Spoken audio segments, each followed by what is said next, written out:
This is the start of our dissolved oxygen test. Dissolved oxygen is the oxygen in the water that's available for aquatic life, such as fish, invertebrates like snails, crayfish, mussels, plants, and microorganisms all require dissolved oxygen to live in the water. Oxygen is constantly absorbed into the water from the air in the atmosphere through movement or photosynthesis from aquatic plants.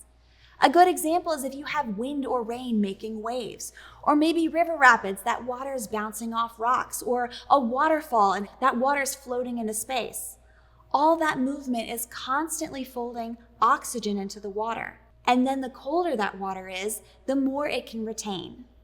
A cooler stream with more movement will have more oxygen diffused and folded into it, and therefore will have a higher level of dissolved oxygen compared to a slower, warmer river or lake, and that's okay.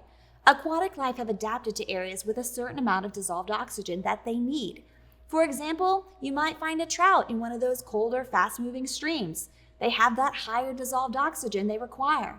While a big catfish that doesn't need as much dissolved oxygen will be found in a warmer, calmer river or lake. Most aquatic life need at least 3 parts per million of dissolved oxygen to survive. And that's just to survive, not thrive. There are aquatic life that can survive in lower oxygen and pollution-tolerant settings, but they're usually not the good things.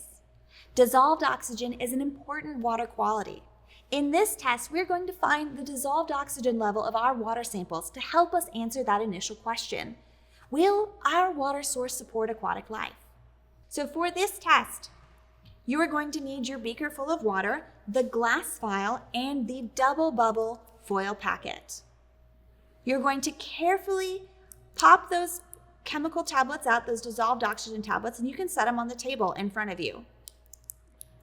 Then you'll open up your beaker full of water and just set that beaker lid on the table in front of you. That's just a stable place where we can put our things and they won't roll off the table.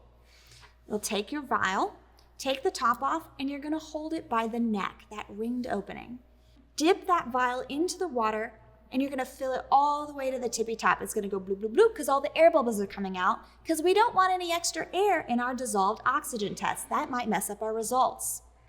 Once you have that vial full of water, you are going to carefully place it on your beaker lid, and then one at a time, you are going to carefully place those chemical tablets into the vial, and then you will put your lid on it. You're going to hold your vial with your thumb and forefinger horizontally, just like this, and you're going to wave your hand back and forth. You can prom wave or you can wave, but this movement is called agitation. We want those chemical tablets to move back and forth. And you're gonna do this movement for 3 minutes. So start the timer on your phone and agitate for 3 minutes. Once you're done agitating, you should see your chemical reaction that has started to happen. You'll take that vial and I want you to put it horizontally on your beaker lid so that it doesn't roll off the table. And now we can move on to the next test.